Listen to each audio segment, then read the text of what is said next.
on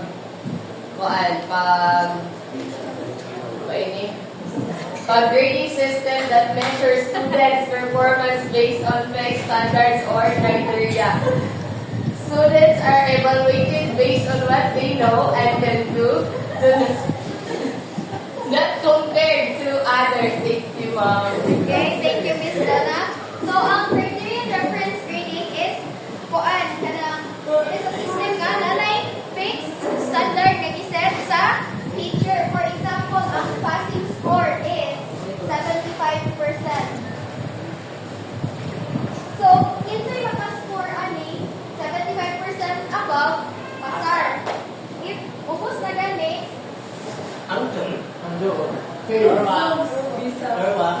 floor wax, F, fail.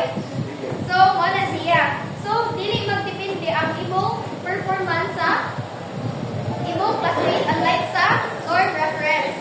So, students are evaluated based on what they know and can do, not compared to others. Para sa kung ingon, dili compare sa classmates. So, evaluate sila based sa kung unsa ilang na-learn, unsa ilang nahipuan, o unsa may ilang kuan, anong pwede nga mabuhat.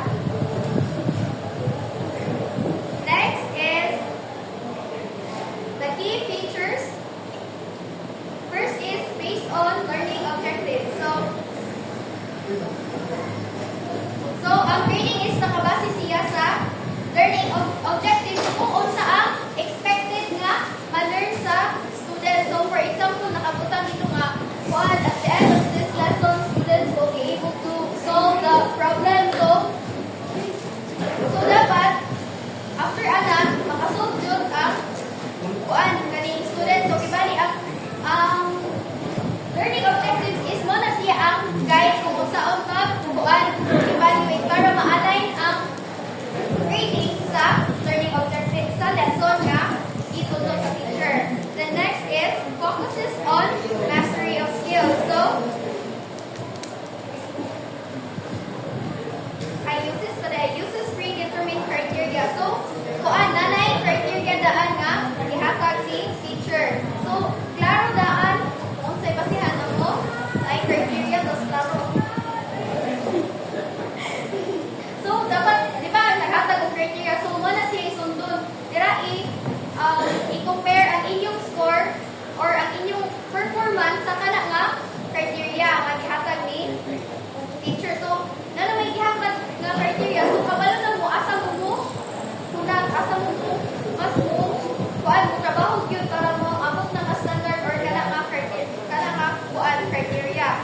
So, next is focuses on mastery of skills. So, ang goal ani is gani ma-master ang imong skills or ang lesson nga gihatag ni teacher. So, dili lang basta makapasar lang kundi para sa naay ma-learn and ma-master ang lesson. Next is performance is independent of other students. So, ang imong grade is imong galingon ra gyud sa imong ra jud na walay labot na sa imong classmate kung sa ilang performance kung sa ilang grade. So, kung taas ang score or taas ang grade sa imong classmate unya pasar gyapon ka. Kung bagsak ang imong classmate unya pasar ka, wala dili na maapektuhan ang imong grado sa imong mga classmates unlike sa Lord reference grading. Next is teacher sets clear standard, example 75% passing. Student scores are compared to the criteria. So, what is siya? So, if ang imong grade is 90 to 100%, so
siya. Si Miss Gardina ang mag-discuss kung saan siya mag-compute. So, mali siya ilang final grade. So, kung gamay ang imong performance, ay kung gamay ang imong exam, kunya, dako imong kuan, written work,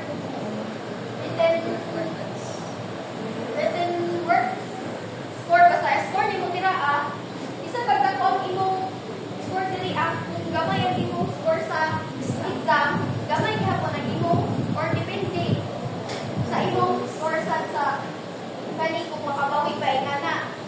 Tapos, then mo na ni ang imong kuan grade. So, kung pila tong kaina diri diri ay compare ang imong nakuha nga grade dili sa imong classmates. The next is the comparison with norm reference. First is the criterion reference. So based on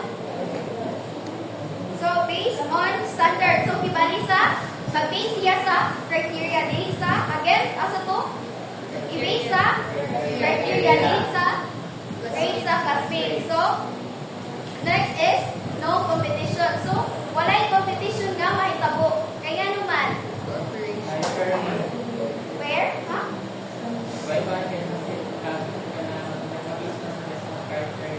Okay, naka-base sa criteria.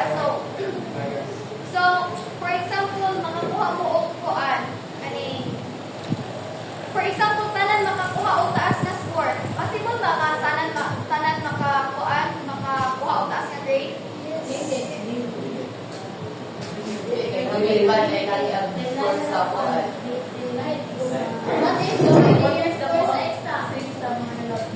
For example, red ako tanan.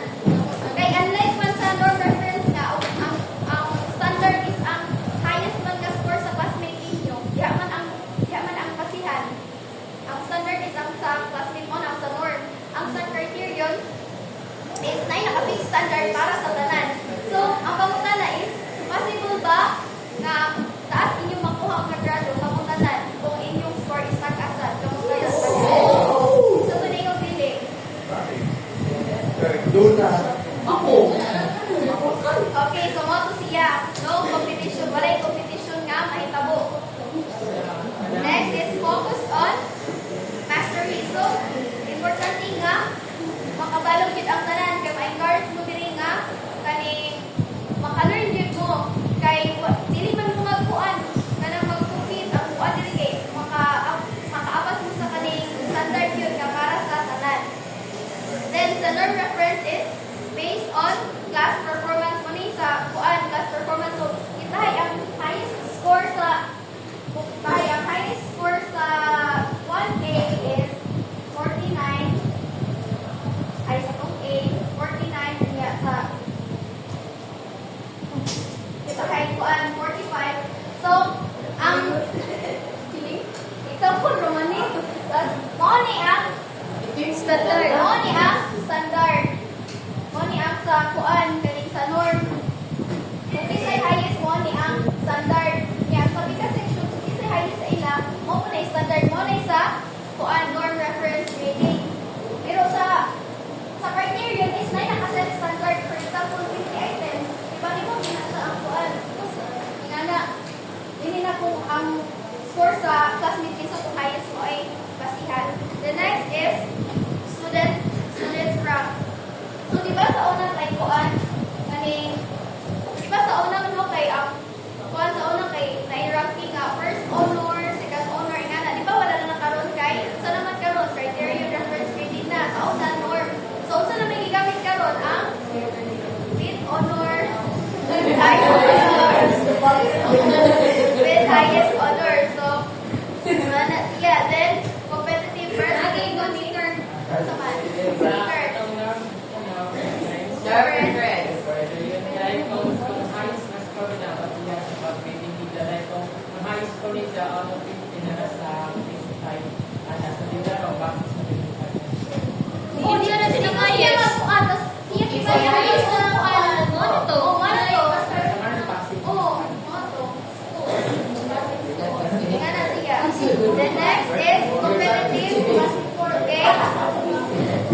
This is girl na nga magkuan ganing mag-compete na ito'y competition nga mahitabo between the students kay kuan gusto man nila nga sila ang nakong score, sila ang standard, sila may mga standard nga na kay hindi ko sila gusto nga kuan ganing makasalalay ko lang ilang grado sa classmate.